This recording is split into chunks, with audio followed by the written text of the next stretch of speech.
चलिए ब्रेक के बाद स्वागत है आपका। चर्चा लगातार हमारी जारी है और तमाम पूरा पैनल, लंबा चौड़ा पैनल हमारे साथ जुड़ा हुआ है। आप लोग परिचित हैं मेरे पैनल से, बार बार परिचय कराने की जरूरत नहीं है। सवाल शशि आपसे था मेरा। देखिए, आपके दोनों के 3 सवाल थे कुल मिलाकर के। पहले सुमित आपने पूछे 2 सवाल, फिर एक अंकुर ने किया, एक आपने ऐड ऑन किया, 4 सवाल। ठीक है शशि आएंगे आपके पास। आपको बस दो मिनट के लिए यहाँ पर रोक रहे हैं। एक ब्रेकिंग यहाँ पर सामने आ रही है। कांग्रेस की चौथी सूची से जुड़ी हुई ये एक रोचक तथ्य जो है वो सामने आ रहे हैं। नसीराबाद से ये बड़ी खबर है।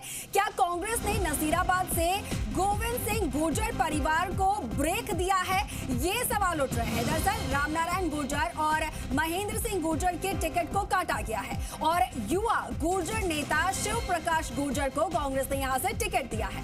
अब नसीराबाद का चुनावी खेल जो है बेहद रोमांचक यहां पर हो चला है, बेहद रोचक हो चला है। रामस्वरूप लांबा के सामने कांग्रेस के शिव प्रकाश मैदान में होंगे और नसीराबाद में लंबे समय के बाद में 2 युवाओं के बीच में ये मुकाबला होने जा रहा है और इसीलिए ये और ज्यादा रोचक हो जाता है। चलिए, तो ये रोचक तथ्य हम आपको लगातार इस तरह के रोचक तथ्यों से अवगत करवाते रहेंगे। नसीराबाद का एक फैक्ट था। शशि, सुमित, आपके जो 4 सवाल थे आप दोनों एंकर्स के, उनका एक ही जवाब है जिताऊ। जिताऊ टेबल के एक तरफ कैसे देखा जाता है, दूसरी तरफ कैसे देखा जाता है। हाँ। दरअसल जो सवाल ये था कि क्या दल बदलू नेताओं के अलावा दूसरे नेता नहीं मिलते, तो सवाल का जवाब है जिताऊ। जीतने की क्षमता किसमें दिख रही है। जैसा अभी थोड़ी देर पहले वरिष्ठ पत्रकार मिथिलेश जैमिनी जी बता रहे थे कि विकास चौधरी जो बीजेपी के टिकट पर पिछली बार हारे। शशि अपनी बात जारी रखिएगा। अगर ये नेता इतने ही जिताऊ हैं तो इन्हें अपनी पार्टी छोड़ने की क्यों जरूरत पड़ रही है? वहां क्यों इनकी उपेक्षा की जाती है? मैंने अपने जवाब में दूसरा हाथ नहीं लगाया सुमित, पूरा जवाब होने दीजिए। मैं आपकी बात को ही आगे बढ़ा रहा हूं। और जिस तरीके से राजनीति का अलग पहलू होता है, अलग चरित्र होता है। देखिए, नरेश चौधरी यहां से टिकट मांग रहे थे, राजू गुप्ता यहां से टिकट मांग रहे थे और 80 पार कर चुके नाथुराम सिनोदिया यहां से टिकट मांग रहे थे। लेकिन पार्टी को विकास चौधरी में क्या जीत दिखती है? क्या पार्टी को यह लगता है कि अगर सामने से भागीरथ चौधरी हैं और विकास चौधरी हैं, जैसा पिछली बार मुकाबला हुआ नंदाराम थाकण और विकास चौधरी में, और उस बीच में सुरेश टाक निर्दलीय निकल गए शहर के वोटों से और कुछ पोलराइजेशन ऐसा हुआ कि सुरेश टाक के समर्थन में बाकी सोशल इंजीनियरिंग। ठीक, शशि बात जारी रखिएगा। शशि मैं आपको रोक रहा हूँ। आपको बड़ी खबर आ रही है, आप कंटिन्यू कीजिएगा। इस खबर के बाद राजसमंद से बड़ी खबर, कांग्रेस की चौथी लिस्ट आते ही अब नाराजगी नजर आने लगी। ये लीजिए, फिर से नाराज। राजसमंद कांग्रेस को उपाध्यक्ष भगवत सिंह गुर्जर ने अपने पद से इस्तीफा दे दिया है। भगवत सिंह गुर्जर ने पिछले 25 सालों से अनदेखी का आरोप लगा दिया है अपनी पार्टी पर। कार्यकर्ताओं को जलील और पीछे धकेलने का भी आरोप लगा दिया है।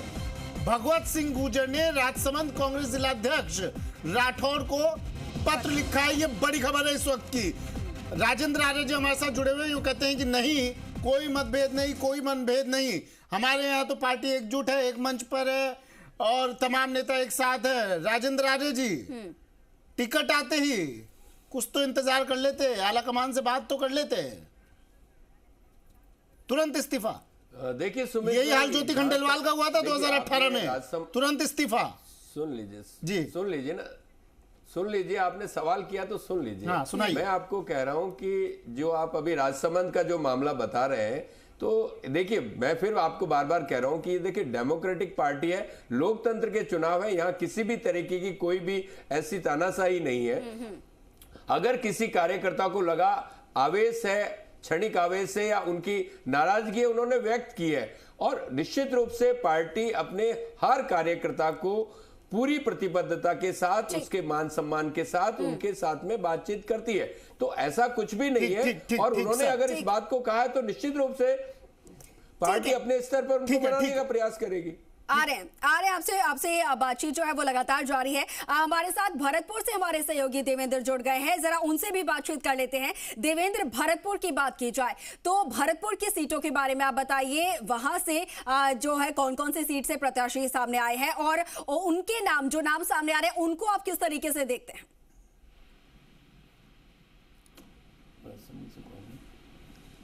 नारायण सिंह भाटी पिछली बार रिपीट।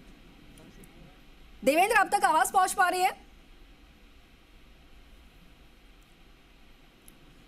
ठीक है, तो देवेंद्र तक हमारी बात यहां पर नहीं पहुंच पा रही है और हमारे गेस्ट जो है वो लगातार जुड़े हुए हैं, उनके पास मैं आऊंगी। और शशि, देखिए अगर यहाँ पर बात की जाए तो देखिए राहुल गांधी जो है वो कल उन्होंने एंड टाइम तक होल्ड कर दिया था कुछ नामों को लेकर, और साथ में उन्होंने ये भी कहा था, मेंशन किया था कि जो युवा हैं उन्हें शामिल करना चाहिए। इसको लेकर मैंने आपसे पहले भी बात की है, युवाओं को लेकर कि युवा कैंडिडेट्स हैं। अभी नसीराबाद से रोचक तथ्य भी सामने आया कि दो युवा आमने सामने उनका मुकाबला होगा, लेकिन साथ के साथ कुछ ऐसे नाम भी हैं जो कि उम्रदराज भी है। इन अगर 56 सीटों में से देखा जाए तो कुछ सीटों पर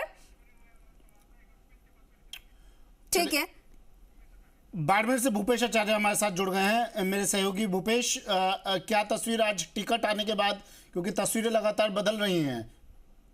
जी बिल्कुल, जैसा कि अशोक गहलोत इस पूरे मामले को लेकर कह चुके थे कि टिकट उन्हीं को मिलेगा जो जीता हुआ टिकाऊ उम्मीदवार है। उसी का नतीजा था कि अमीन खान जो कि उम्रदराज होने के बावजूद भी आज वो एक बार फिर टिकट लेने में कामयाब रहे। और सबसे बड़ी बात ये, लगातार 10वीं बार जो कि राजस्थान के लिए इतिहास में, राजस्थान विधानसभा में अब जो उम्मीदवार हैं उनमें जो कैंडिडेट जो लगातार 10वीं बार अपनी टिकट हासिल करने में कामयाब हुए हैं, 10वीं बार वो उसी विधानसभा क्षेत्र से चुनाव लड़ने के लिए जा रहे हैं। और साथ के साथ एक जो सबसे महत्वपूर्ण इस पूरे टिकट वितरण में जो रहा, मानवेंद्र सिंह पिछले लंबे समय से जैसलमेर में सक्रिय थे, लेकिन उन्हें अचानक जो आज लिस्ट आई उसमें बाड़मेर जिले की सिवाड़ा, माफ कीजिएगा बालोतरा जिले की सिवाड़ा सीट पे शिफ्ट कर दिया गया। दूसरा जो तीसरी जो यहाँ की लिस्ट आई उसमें पद्माराम, जो कि तीसरी बार लगातार कांग्रेस ने उन पर भरोसा जताया, क्योंकि जैसलमेर की सीट लंबे समय से अटकी हुई थी। हालांकि अभी भी सूची में जैसलमेर की सीट का नाम नहीं था, तो ऐसे में ये था कि जैसलमेर की सीट जब एक बार तय हो जाएगी उसके बाद ही पता लगेगा कि चौटन, क्योंकि रिजर्व सीट है तो वहां पे किसको भेजा जाए किसको नहीं भेजा जाए।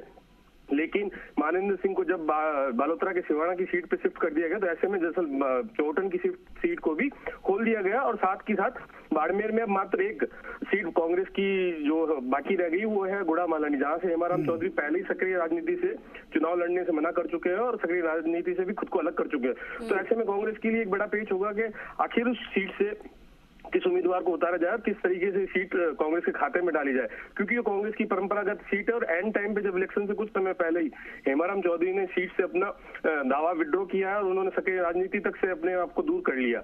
तो ऐसे में कांग्रेस के लिए बड़ा पेच ये होगा कि आखिर गुड़ा मलानी की सीट से किसको उतारा जाए। बाड़मेर जिले की बात किया जाए, जो कि बालोतरा बाड़मेर दोनों की बात की जाए, तो यहाँ लगभग 7 सीटें हैं और वर्तमान में कांग्रेस के पास यहाँ पे 6 सीटें और मात्र एक बीजेपी के पास है। तो ऐसे में कांग्रेस को दोबारा सत्ता हासिल करने के लिए बाड़मेर और बालोतरा दोनों ही जिलों की जो सीटें हैं उन्हें वापस इसी तरीके से जीतना पड़ेगा, ताकि आने वाले चुनाव में वो अपनी सत्ता को वापस बरकरार रखे। मानवेंद्र सिंह पर तो आलाकमान ने भरोसा ज्यादा दिखाया है, राहुल गांधी के कोटे की सीट मानी जाती है, मानवेंद्र सिंह को यहाँ से टिकट दिया है। जी बिल्कुल, आप सही कह रहे हैं, क्योंकि मानवेंद्र सिंह और राहुल गांधी जो की दिल्ली की जो दोस्ती थी और दिल्ली के जो उनके व्यक्तिगत संबंध थे, उन्हीं के चलते उन्होंने कांग्रेस ज्वाइन करी थी और उसी के चलते उन्होंने पिछला लोकसभा का चुनाव लड़ा, उसके बाद जो विधानसभा का चुनाव जो वसुंधरा राजे के सामने झालावाड़ से लड़ा और कांग्रेस ज्वाइन करने के बाद लगातार वो चुनाव लड़ते आ रहे हैं। साथ ही साथ अभी वो राज्य सरकार में सैनिक कल्याण बोर्ड के मंत्री का दर्जा प्राप्त है उनको, और ये सारी चीजें मानी जा रही है कि दिल्ली की कोटे की सीट थी और मानवेंद्र सिंह लंबे समय से जैसलमेर में सक्रिय थे। लेकिन एंड टाइम पे पार्टी संगठन और कुछ लोगों ने तय किया कि उन्हें बालोतरा जिले की सिवाना सीट से चुनाव लड़ाया जाए। जी बिल्कुल, ठीक है भूपेश, बने रहिए हमारे साथ। सिवाना से ही जुड़ी हुई एक खबर यहाँ पर बड़ी सामने आ रही है, वो भी जरा दर्शकों को एक बार बता देते हैं। सिवाना में महामुकाबला होगा। जी आपको बता दें कि सिवाना से कांग्रेस ने मानवेंद्र सिंह को मैदान में उतारा है और भाजपा के हमीर सिंह भायल से उनका मुकाबला होने जा रहा है। अब मानवेंद्र सिंह मूलतः जसोल के रहने वाले हैं और इसके साथ ही जसवंत सिंह जसोल के ये पुत्र भी हैं मानवेंद्र सिंह, और अटल जी की सरकार में जसवंत सिंह जसोल जो है वो मंत्री रहे थे। अब जसोल और सिवाना के बीच में ये मात्र 30 किलोमीटर की दूरी है, तो ऐसे में अब यहाँ पर किस तरीके से रहने वाला है 30 किलोमीटर की दूरी, क्या भूपेश ये तय कर पाएंगे मानवेंद्र? अपने आप में संघर्ष होगा, क्योंकि सिवाना में पिछले लंबे समय से स्थानीय उम्मीदवार, हालांकि मानवेंद्र सिंह स्थानीय उम्मीदवार के तौर पे उनके साथ इस तरीके की दिक्कत नहीं आएगी, लेकिन जो सिवाना के ही कुछ नेता हैं जो लंबे समय से टिकट की मांग कर रहे हैं, पिछली बार भी कांग्रेस ने एक प्रत्याशी को जो उतारा था पंकज प्रताप सिंह, उनके साथ भी यही समस्या थी कि उन्हें बाहरी प्रत्याशी के तौर पर रखा गया और वो तीसरे नंबर पे रहे। और जो निर्दलीय आरएलपी और बीजेपी, इन लोगों की आपसी मुकाबला हुआ और इसी जैसा आपने कहा बहुत ही इंटरेस्टिंग रहने वाला। और जो हमीर सिंह जो भाजपा के एकमात्र विधायक है, वो मात्र 900 वोटों से ही विजय हासिल कर पाए, क्योंकि इतने सारे प्रत्याशी चुनाव में खड़े होने की वजह से वोटों का बिखराव हुआ और कांग्रेस को वहां पे तीसरे से चौथे पायदान पे रहना पड़ा। उसके बावजूद भी कांग्रेस को सीट बचाना और इस सीट पे विजय हासिल करना अपने आप में बहुत बड़ा चैलेंज होगा। लेकिन मानवेंद्र सिंह क्योंकि नजदीक के हैं, जैसा कि आपने बताया 30 किलोमीटर दूर पे है, मानवेंद्र सिंह यहीं के रहने वाले हैं, उनका पैतृक गांव भी जो पास की विधानसभा है पचपदरा वहीं का है, तो ऐसे में उनको स्थानीय और बाहरी की जो समस्या वो नहीं आएगी। लेकिन क्योंकि वो इस सीट पे वैसे सक्रिय नहीं है, क्योंकि वो लोकसभा का चुनाव लड़ चुके हैं, तो यहाँ जाना पहचाना चेहरा है, स्थानीय है, सारी चीजें, लेकिन वो जैसलमेर से चुनाव लड़ना चाह रहे थे, जैसलमेर लंबे समय से सक्रिय थे और जैसलमेर में लगातार वो अपने दौरे कर रहे थे। लेकिन संगठन और पार्टी के कुछ लोगों ने इस बात को तय किया कि मानवेंद्र सिंह को वहां शिफ्ट किया जाए और वहां की सीट अभी भी बाकी ऐसा माना जा रहा है कि वहां से जो वर्तमान विधायक जो रूपाराम है उन्हीं को पार्टी दोबारा रिपीट करेगी। नहीं भूपेश, जैसे जैसलमेर से टिकट चाह रहे थे, लेकिन अब जब यहाँ से उन्हें टिकट मिला है और जैसा कि आप बता रहे हैं कि हमीर सिंह भायल जो है वो बहुत ज्यादा अंतर से नहीं जीते थे, तो ऐसे में कहीं ना कहीं ये है कि उनके लिए, मानवेंद्र सिंह के लिए ये मुकाबला जो है वो बहुत ज्यादा मुश्किल नहीं होने वाला है। हाँ बिल्कुल, ये बहुत ज्यादा मुश्किल नहीं होने वाला है। वो तभी हो पाएगा संभव जब तक कोई कांग्रेस का बागी या स्थानीय उम्मीदवार वहां पे खड़ा नहीं हो। अगर ये बीजेपी और कांग्रेस का सीधा मुकाबला रहता है तो आप जैसा बता रहे हैं ऐसा संभव है, लेकिन अगर वहां पे फिर कोई बागी या आरएलपी किसी ऐसे प्रत्याशी को जो किसी पार्टी से टिकट की डिमांड कर रहे थे या कांग्रेस से कर रहे थे, उनको अगर टिकट नहीं मिली और बागी के तौर पर खड़े होते हुए मैदान में उतरते हैं, तो ऐसे में जो वोटों का बिखराव होगा और जो वोट बटेंगे, तो उसमें कहीं ना कहीं कुछ कहना संभव नहीं। शुक्रिया भूपेश, शुक्रिया तमाम जानकारी के लिए। चर्चा की शुरुआत फिर से करते हैं और हमारे साथ लगातार तमाम मेहमान हमारे साथ जुड़े हुए हैं। राजेंद्र आर्य जी, आपके पास में आ रहा हूँ। पहले शशि, विकास चौधरी को टिकट दिया गया है किशनगढ़ से, अब सिनोदिया परिवार। सुमित, संक्षेप में बताता हूँ। सिनोदिया परिवार में नाथुराम सिनोदिया के पुत्र का मर्डर हो चुका है। उनकी पुत्र वधू हैं, वो जिला परिषद की सदस्य रही हैं, जिला प्रमुख के चुनाव में थी एक बार प्रत्याशी, लेकिन वो जीत नहीं पाई। तो उनकी राजनीतिक विरासत कोई बहुत ज्यादा लंबा भविष्य नहीं दिखता। लेकिन जो बात आप कर रहे थे, जिताऊ दिखता है कि नहीं दिखता खुद की पार्टी में, तो हो सकता है कि विकास चौधरी को किसी और समीकरण से दिया गया हो टिकट, हो सकता है सुरेश टाक को फायदा पहुंचाने के लिए दिया हो सकता है विकास चौधरी को जिताने के लिए दिया हो। और दूसरी बात, केवल कांग्रेस में ही ऐसा नहीं है कि बीजेपी से लाए और टिकट दे दिया, बीजेपी में भी ऐसा है कि कांग्रेस से ले गए और टिकट दे दिया। ज्योति मिर्धा को टिकट दिया, सुभाष महरिया को टिकट दिया, और आप ये देखिए कि अभी ज्योति खंडेलवाल और सुरेश मिश्रा को लेकर के गए हैं, तो क्या विचार है, क्या उनको भी टिकट देने की मंशा है? तो पार्टियां जीत की तलाश में रहती हैं, भले खुद का कैडर बेस कहा जाए खुद को, कांग्रेस की तरफ से खुद के सेवा दल की बात की जाए, सेवा दल को आप टिकट दे रहे हैं कि नहीं दे रहे हैं। हेम सिंह जो है, लंबे समय से हेम सिंह शेखावत संघर्ष कर रहे हैं सेवा दल के प्रदेश मुख्य संगठक के रूप में, क्या आप उनको टिकट दे रहे हैं? क्योंकि एक टिकट सेवा दल का माना जाता था, सेवा दल के मुख्य संगठक का टिकट घोषित नहीं हुआ है। महिला कांग्रेस की अध्यक्ष राखी गौतम का कोटा दक्षिण से टिकट तय माना जा रहा था, उनका टिकट घोषित नहीं हुआ है। तो क्या चाहती है पार्टी? क्या इंतजार अभी और कराएगी? क्या रुक रुक करके टिकट देना चाहती है? जो टिकट तय हो गए, जब शाले मोहम्मद मंत्री हैं, आप उनको टिकट नहीं लड़ाना चाहते, तो क्या आप उनकी जगह कोई दूसरी संभावना विचार रखते हैं? वो 7 भाई हैं, उनमें से माना जा रहा है कि शाले मोहम्मद में जितना राजनीतिक कौशल है उतना किसी और में नहीं है। तो वो चीजें देखनी होती हैं। और एक जो बात आ रही थी कि लिस्ट में कितने नए चेहरे हैं, 31 ऐसे चेहरे हैं जो कांग्रेस के टिकट पर इस बार आए हैं। पिछली बार उनको टिकट नहीं मिला था, यानी पिछली बार हारे या जीते प्रत्याशियों के मुकाबले 31 नए चेहरे हैं, जबकि 4 ऐसे हैं जो सिटिंग एमएलए हैं। इनमें से 2 निर्दलीय हैं, महादेव सिंह खंडेला और कांति मीणा, और 2 बसपा से आए हुए हैं, जिनमें दीपचंद खेरिया और जोगिंदर रवाना का नाम शामिल है, वो कांग्रेस के लिहाज से नए हैं। तो कुल 35 चेहरे कांग्रेस के लिहाज से नए हैं, बाकी चेहरे अधिकांश रिपीट किए गए हैं। नारायण सिंह भाटी के चेहरे को नया गिनेंगे या नहीं, क्योंकि पिछली बार टिकट दिया था इन्हें 2018 के चुनाव में, लेकिन उपचुनाव में तनसुख बोहरा को प्रत्याशी बनाया था, जो तकरीबन 5100 वोट से थोड़े से ज्यादा अंतर से हार गए थे। वो बहुत ज्यादा लड़ने के इच्छुक तो नहीं थे संभवतः, इसीलिए नारायण सिंह भाटी को इस बार टिकट दिया गया है। और 12 एमएलए ऐसे हैं जिनका टिकट इस लिस्ट में आया है। इनमें महादेव सिंह खंडेला, दीपेंद्र सिंह शेखावत, दीपचंद खेरिया, कांति मीणा, जोगेंद्र अवाना, अमर सिंह जाटव बयाना, इंदिरा मीणा बामनवास, प्रशांत बैरवा निवाई, अमीन खां शिव, पद्माराम मेघवाल चौहटन, नगराज मीणा धरियावत जो उपचुनाव में थे, और बेगू से राजेंद्र सिंह विदुड़ी। ये 12 चेहरे हैं जो रिपीट हो रहे हैं इस लिस्ट में। हाँ, जी सुमित। ठीक है। सर मैं आपके पास आ रहा हूँ। मिथिलेश जी, सिनोदिया परिवार के बारे में थोड़ा बताइए, अब क्या ऑप्शन रह जाता है जब विकास चौधरी को टिकट दिया? और साथ ही मिथिलेश जी, फोकस खिलाड़ी लाल बैरवा पर भी कीजिएगा, उनका क्या रुख रहने वाला है? मिथिलेश जी मैं आ रहा हूँ आपके पास। एक बड़ी खबर आ रही है, इस खबर के बाद इस सवाल का जवाब दीजिएगा आप। दिल्ली से बड़ी खबर है इस वक्त की। प्रत्याशियों की तीसरी सूची को लेकर दिल्ली में बीजेपी का मंथन और बीजेपी कोर ग्रुप की बैठक जारी है। राष्ट्रीय अध्यक्ष जेपी नड्डा के आवास पर ये बैठक चल रही है। देखिए सुबह 8 बजे से ये जो बैठक है वो शुरू होने वाली थी और अब ये बैठक जारी है। और केंद्रीय गृह मंत्री अमित शाह बैठक में मौजूद है, बीजेपी से जुड़ी ये बड़ी खबर। बैठक में शामिल हैं प्रदेश बीजेपी से जुड़े सभी नेता, यानी तैयारियां अंकुर, तैयारियां बीजेपी में भी अब चरम पर हैं। कुछ ही वक्त, कुछ ही मिनट, कुछ ही घंटे और फिर बीजेपी के भी नाम सामने आ सकते हैं। वो हो सकता है चाहे तो आज रात को, चाहे कल सुबह, चाहे कल शाम तक, कभी भी लिस्ट जारी बीजेपी की भी हो सकती है। बड़ी खबर है इस वक्त की। और हमारे साथ एक और बड़ी खबर आ रही है, एक और बड़ी खबर आ रही है जी। कांग्रेस की, ये पहले तो बीजेपी की बड़ी खबर है कि जेपी नड्डा के आवास पर बैठक लगातार जारी है और कभी भी मंथन किया जा रहा है, महामंथन किया जा रहा है। अमित शाह भी इस बैठक में मौजूद है, कभी भी लिस्ट आ सकती है। दूसरी तरफ कांग्रेस से जुड़ी हुई एक और बड़ी खबर यहां पर सामने आ रही है। चलिए चर्चा की फिर से शुरुआत कर लेते हैं। मिथिलेश जामनी जी, देखिए निश्चित रूप से जो नाथूराम सिनोदिया का परिवार है वो पिछली बार भी कहीं न कहीं आरएलपी के संपर्क में था।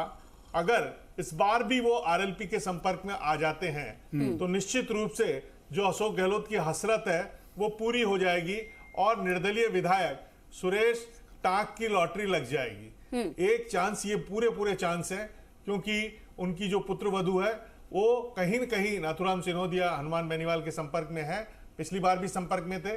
तो ये एक इंपॉर्टेंट फैक्टर है। अब इसमें एक और इंपॉर्टेंट फैक्टर है जो अशोक गहलोत ने रोहित बोरा के वहां जाके कहा था, राजा खेड़ा की धरती पर जाकर कहा था कि मेरी सरकार को बचाने में वसुंधरा राजे जी का बड़ा अहम योगदान है। आज इस सूची में भी नजर आया कि जो सुरेंद्र गोयल हैं वो वसुंधरा राजे जी के बहुत नजदीकी हैं और उन्होंने किस तरीके से दामन छोड़ा है भगवा रंग का और हाथ का दामन थामा है, ये भी एक राज की बात है। जो ये बार बार अशोक गहलोत सियासत अपने अंदाज में करते हैं, कभी वो सूर्यकांता व्यास जी के घर जाते हैं तो वहां की राजनीति में उबाल ले आते हैं, मारवाड़ की राजनीति में, तो कभी वो पूर्वी राजस्थान में धौलपुर की धरती पर जाके वसुंधरा राजे जी के ऊपर ये कि मेरी सरकार उन्होंने बचाई है। और आज इस सूची में जिस तरीके से सुरेंद्र गोयल को टिकट मिला है, इसके पहले शोभा रानी कुशवाहा कौन थी, किसने सिलेक्शन किया था उनका भाजपा में, तो आपको पता लग जाएगा कि वो टिकट भी वसुंधरा राजे जी का ही था।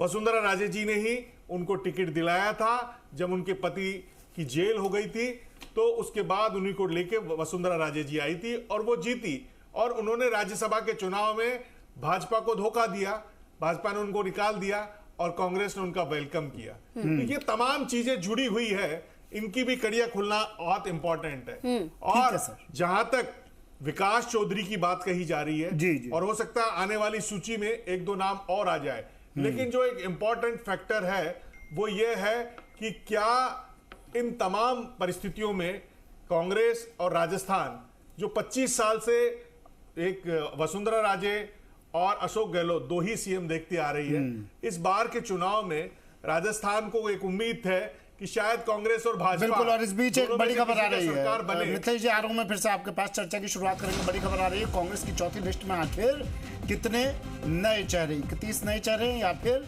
35 नए चेहरे, 31 चेहरे कांग्रेस में शुद्ध नया टिकट है और पिछली बार के 31 चेहरों को रिपीट नहीं किया गया है, जबकि 4 मौजूदा विधायक को भी रिपीट किया गया है। इनमें से 2 बीएसपी से आए हैं और 2 निर्दलीय विधायक हैं, लेकिन कांग्रेस के टिकट के लिए 4 सिटिंग एमएलए नया चेहरा है। इस तरह से कुल 35 टिकट कांग्रेस के लिए नया चेहरा। और एक और बड़ी खबर इस लिस्ट से जुड़ी हुई सामने आ रही है। अब तक 56 में से 10 जो हैं वो उम्र दराज है। 10 प्रत्याशियों की उम्र 62 वर्ष से ज्यादा है। दीपचंद कैरिया जो कि 82 वर्ष के, जबकि दीपेंद्र सिंह शेखावत जो है वो 72 वर्ष के हैं। आमिर खान की बात करें 84 वर्ष इनकी उम्र है और महादेव खंडेला जो है वो 80 वर्ष से ज्यादा के ही हैं। कांति प्रसाद मीणा 63 साल के हैं और सुरेंद्र गोयल की बात की जाए तो ये भी 71 वर्ष के, यानी कि 70 प्लस ही हैं। और भीमराज भाटी जो है वो 76 वर्ष के हैं। बद्रीराम जाकर यहाँ पर 71 साल के हैं। राजेंद्र सिंह बिधोड़ी 62 वर्ष के हैं। हरिमोहन शर्मा 83 साल के प्रत्याशी हैं। तो लगातार देखिए सुबह जो है बात यहाँ पर कही जा रही थी आलाकमान की तरफ से भी, राहुल गांधी की तरफ से भी, कि जो नए और युवा चेहरे हैं उन्हें ज्यादा से ज्यादा मौका मिले, लेकिन उसमें भी 10 नाम फिर भी उम्र दराज सामने आ बिल्कुल। और देखिए फिर अब इस पर भी मैं बात करूंगा, इस पर भी सवाल लूंगा जो हमारे पैनल में मेहमान जुड़े हुए हैं हमारे साथ, कि इनमें से कई नाम ऐसे हैं जिन्होंने अपने पुत्र के लिए, अपने परिवार के लिए टिकट की डिमांड की, लेकिन उनका नाम खारिज कर दिया गया, उनकी मांग पर सुनवाई नहीं की गई और फिर से उन्हीं पर भरोसा किया गया, चाहे उम्र उनकी कितनी भी हो रही हो, लेकिन भरोसा सिर्फ जिताऊ कैंडिडेट पर है कांग्रेस का। इन्होंने मांग की थी, कई नाम ऐसे हैं जिन्होंने कहा था कि भाई हमारे बेटे को शिव से जो प्रत्याशी बाड़मेर के शिव से उन्होंने डिमांड की थी, लेकिन कह दिया गया कि नहीं भाई हमें भरोसा आप पर ही है। शशि, आप थोड़ा डिटेल में बताइएगा। उम्र हमने बता दी, लेकिन कई नाम ऐसे जो अपने परिवार के लिए, अपने बेटे के लिए, शिव से अमीन खान 80 साल की उम्र हो गई है, वो कह रहे थे कि मेरे बेटे को टिकट दे दिया जाए, नहीं दिया।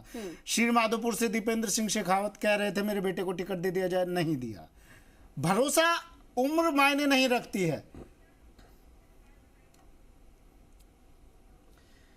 देखिए उम्र नहीं मायने रखती, बार बार घूम फिर के सवाल का जवाब केवल जीतने के इर्द गिर्द आ रहा है। महादेव सिंह खंडेला हो, ये सवाल इसलिए शशि, ये सवाल इसलिए क्योंकि राहुल गांधी ने भी कहा था कि युवाओं को, नए चेहरों को मौका दो भाई, और आप नेता पुत्रों की टिकट काट रहे हैं, जो मतलब संभाल टिकट काटना नहीं कहेंगे। देखिए जिनके लिए डिमांड की जा रही है टिकट काटना, तो नेता पुत्रों की टिकट काटना तो स्वस्थ लोकतंत्र का संकेत है। राजा का बेटा राजा नहीं बनेगा, अब रानी की कोख से नहीं बल्कि मतपेटी से निकलता है नए जमाने में लोकतंत्र में प्रतिनिधि, और यही लोकतंत्र की खूबसूरती है। नए युवाओं को टिकट देना चाहिए, इसमें कोई दो राय नहीं है। हम भी इसके समर्थक हैं, पैरोकार हैं। मेरे ख्याल से मिथिलेश जी, राजेंद्र जी भी मानते होंगे, लेकिन उसके लिए युवाओं को मेहनत करनी होगी। आप केवल बड़ी गाड़ी ले लें, आप सफेद कुर्ता पजामा सिलवा लें और आप सोचेंगे आप नेता बन गए, तो वो नहीं होता है। जो मुख्यमंत्री अशोक गहलोत कह चुके हैं, हालांकि सचिन पायलट के लिए उन्होंने कहा था कि उनकी रगड़ाई नहीं हुई है, अभी रगड़ाई हो भी रही है, हुई भी है। और जब तक वर्कर तैयार नहीं होगा नीचे से, एनएसयूआई से, यूथ कांग्रेस से, धीरज गुर्जर एनएसयूआई के अध्यक्ष रहे, यूथ कांग्रेस में रहे, इस बीच हम पवन गोदारा को भूल रहे हैं, हनुमानगढ़ में लंबे समय से इंतजार कर रहे हैं, 2 बार यूथ कांग्रेस के अध्यक्ष रहे हैं और उनको अभी तक झुंझुना थमा रखा है। ओबीसी वित्त निगम का झुंझुना थमा रखा है। और विनोद कुमार लीलावली खुद मांगते हैं टिकट, खुद के पुत्र के लिए टिकट मांगते हैं और पार्टी को लग रहा है कि केवल उनको रिपीट किया जाएगा। अब सवाल यह है कि अगर कांग्रेस से भी रिपीट चेहरा आता है, बीजेपी से भी रिपीट चेहरा आता है और कुछ विधायकों की अगर एंटी इनकम्बेंसी बनती है, तो क्या होगा इसका हश्र? क्या रिएक्ट करेगी जनता? क्या जनता ये स्वीकार करेगी कि एक ही एक चेहरा बार बार आ रहा है? अगर आप जनता के काम करा रहे हैं, अगर आप जननायक हैं, अगर आप बहुत ज्यादा लोकप्रिय हैं, तो लोगों को इसमें कोई दिक्कत नहीं होती है। लोग बार बार आपको चुनेंगे क्योंकि आपके अलावा उनको बड़ा विकल्प नहीं दिखता है। ऐसा आप अभिजीत थोड़ी देर पहले गोविंद सिंह गुर्जर की बात कर रहे थे, 6 बार के विधायक रहे। राजेंद्र राठौड़ 7 बार के विधायक हैं। गुलाब चंद कटारिया 7 बार के विधायक रहे, वो असम के राज्यपाल चले गए। आप और देख लीजिए हरिमोहन शर्मा 83 की उम्र में है, वो अपने पुत्र के लिए टिकट मांग रहे थे। हालांकि पिछली बार भी उनको टिकट दिया गया कि सारे वरिष्ठ चेहरे लड़ेंगे, जितने ज्यादा वरिष्ठ चेहरे लड़ेंगे उनकी क्षेत्र में पहचान होती है, पकड़ होती है, लोगों से तारतम्य होता है, लंबा अनुभव होता है, तो सीट ज्यादा से ज्यादा जीतनी है। और एक बात आप कह रहे थे कि क्या दूसरी पार्टियों से आने वाले ही चेहरे जिताऊ दिखते हैं, तो उसका जवाब एक ये भी है कि पार्टियां बहुत समझदार होती हैं, बहुत मैच्योर तरीके से इस बात पर चलती हैं कि वो सारी 200 सीट जीतने के लिए नहीं लड़ रही हैं। बहुमत का आंकड़ा 50% प्लस 1 सीट यानी 101 पर ही है। 105 ले आएंगे तो भी वही मतलब है, 159 ले आएंगे तो भी वही है, और 199 और 200 में भी वही मतलब है। इसीलिए पार्टी में अलग अलग रणनीति, अलग अलग सोच होती है। और जब कई दूसरे राज्यों के नेता जो अपने पसंदीदा चेहरों की सिफारिश करते हैं, मसलन आप मान लीजिए मध्य प्रदेश के पूर्व मुख्यमंत्री हैं दिग्विजय सिंह, और कुछ मोतीलाल वोरा पूर्व में कोषाध्यक्ष रहे, उनकी पसंद के जब चेहरे यहाँ पर आते हैं तो उनकी सिफारिश की जाती है। ये कहा जाता है कि सारे, जब उनको कहा जाता है कि ये जिताऊ चेहरा नहीं है, तब सवाल ये आता है सामने से, क्या सारे 200 सीट जीत रहे हैं? क्या सभी जिन 200 कैंडिडेट को उतार रहे हैं वो सभी जिताऊ हैं? सामने वाली पार्टी का कोई भी चेहरा जिताऊ नहीं है? तब निरुत्तर हो जाते हैं नेता और फिर उनको समझौता करना पड़ता है। और अपने जो सीनियर नेता होते हैं या राजेंद्र आर्य जी, चौथी लिस्ट आई पायलट खेमे की, अगर बात करें तो 9 नाम ऐसे हैं जो इस चौथी लिस्ट में शामिल किए गए हैं। नाम आपको पता होंगे, बताने की जरूरत नहीं है। दीपेंद्र शेखावत, विनोद गोठवाल, अमर सिंह, संजय जाटव, शिव प्रकाश, और जो भी नाम है, 9 नाम ऐसे हैं। सवाल मेरा ये है सर कि मुख्यमंत्री ने कहा कि जिन लोगों ने मेरी सरकार बचाई उन पर तो मुझे विश्वास है ही, उनका टिकट नहीं कटेगा। लेकिन मुख्यमंत्री तो बार बार कह चुके हैं कि इन्होंने सरकार गिराने की कोशिश की। मुख्यमंत्री बार बार कह चुके हैं कि मेरे पास सबूत है, इनकी डील हुई है बीजेपी से, उनको भी टिकट दिए जा रहे हैं। वो सबूत आज तक तो दिखाई नहीं। वैसे देखिए जी, देखिए सुमित जी, आप पता नहीं किस तरह से बार बार वही बात दोहरा रहे हैं, जबकि मैंने फिर आपको कहा कि कांग्रेस पार्टी के प्रत्याशी, देखिए आप नहीं, देखिए विनेबिलिटी एक क्राइटेरिया होता है, और स्क्रीनिंग कमेटी के बाद में सेंट्रल इलेक्शन कमेटी ने इन नामों पे मोहर लगाई है, तो उनको अगर हम बार बार बाइफरकेट करके देखेंगे, आप मेरी बात समझिए। ये सवाल ठीक है, मैं सीधे शब्दों में पूछता हूँ आपसे। आपने जब बात दोहराने की बात कर दी तो आप सीधे शब्दों में सुनिए। जो व्यक्ति सरकार गिराने की कोशिश कर सकता है, आप उसी को टिकट दे रहे हैं? जिसके खिलाफ आपके पास सबूत है कि इसने करोड़ों रुपया लिया है, उसी को आप टिकट दे रहे हैं? ये सीधा सवाल था, दोहराई नहीं है। आपने अभी सुनिए, अभी विगत दिनों में आपने दोनों नेताओं की बातें सुनी होगी, तो उन्होंने एक ही बात कही है कि चूंकि अब चुनाव है तो चुनाव के, अच्छा चुनाव है तो जो भ्रष्टाचारी नेता है उसको भी टिकट दे दें, ऐसा होता है क्या? अरे छोड़िए, आप देखिए ना, उनको अच्छा, पैसा मिला कहां से? आप उनसे तो ठीक है मिथिलेश जी, छोड़ दीजिए। आप उनसे सवाल नहीं पूछते हैं, ठीक है मिथिलेश जी, ये क्या हुआ? हाँ ठीक है, छोड़ दिया मिथिलेश जी, छोड़ दिया सर। ठीक है मिथिलेश जी, मैं आपके पास आऊंगी। और देखिए, जैसे कि बात यहाँ पर हो रही थी कि जिताऊ कैंडिडेट एक ही फैक्टर जो है वो रखा गया है इस लिस्ट में भी, और इसीलिए शायद ज्यादातर उम्मीदवार, जो ज्यादातर सिटिंग यहाँ पर एमएलए थे और जो नाम थे, उन्हें फिर से रिपीट किया गया है, ये कहा जा रहा है। लेकिन साथ के साथ में ये भी जाहिर है कि कहीं ना कहीं सीएम अशोक गहलोत की छाप भी है इस लिस्ट पर। तो ऐसे में जहां पर एक तरफ सचिन पायलट के जो खेमे के नाम जो है टिकट कटते नजर आए हैं, दूसरी तरफ सीएम अशोक गहलोत के दोस्ती भी यहां पर होती नजर आई है। आप ही ने जिक्र किया था कि दोस्ती वो निभाते नजर आए हैं, इस लिस्ट में साफ तौर पर ये दिख रहा है। और दूसरी तरफ जो उम्रदराज 10 जो नाम अभी प्रत्याशी हमने बताया, जो कैंडिडेट सामने आए हैं, ये कहीं ना कहीं ये दर्शा रहे हैं कि राजस्थान में, जैसा कि आपने कहा था कि राजस्थान कांग्रेस का मतलब अशोक गहलोत का मतलब राजस्थान कांग्रेस, तो क्या ये आला कमान को और साथ में राजस्थान में जो गुट है उन्हें भी कुछ इशारा दे रहे हैं या कुछ ऐसे संकेत दे रहे हैं? देखिए, निश्चित रूप से यही संकेत ये दे रहे हैं। और देखिए, उगते हुए सूरज को पानी देते हैं राजस्थानी। आपको याद होगा कि पिछले चुनाव में शांति धारीवाल खुद सचिन पायलट जिंदाबाद के नारे लगा रहे थे, तो अब उनका समय नहीं है, तो उनकी बातें खत्म हो गई। और देखिए, बेगू से राजेंद्र सिंह विदुड़ी को टिकट दिया गया है, जो पहली बार गूगल पर मैप देखकर गए थे। तो ऐसा नहीं है कि जिनके रिश्ते ऊपर हैं, जिनके ऊंचे रसूखात हैं, उनके सामने आला कमान की क्या औकात है या कांग्रेस की क्या औकात है। ये भी साफ हो गया है कि इंपॉर्टेंट चीज ये है, अब राजेंद्र विदुड़ी और वो अशोक गहलोत जी के लिए क्या क्या बोलते हैं सबको पता है। राजेंद्र विदुड़ी और वहां के एसएचओ के बीच में जो रिश्वत को लेकर आपस में क्या बयानबाजी हुई वो भी किसको देखते हैं।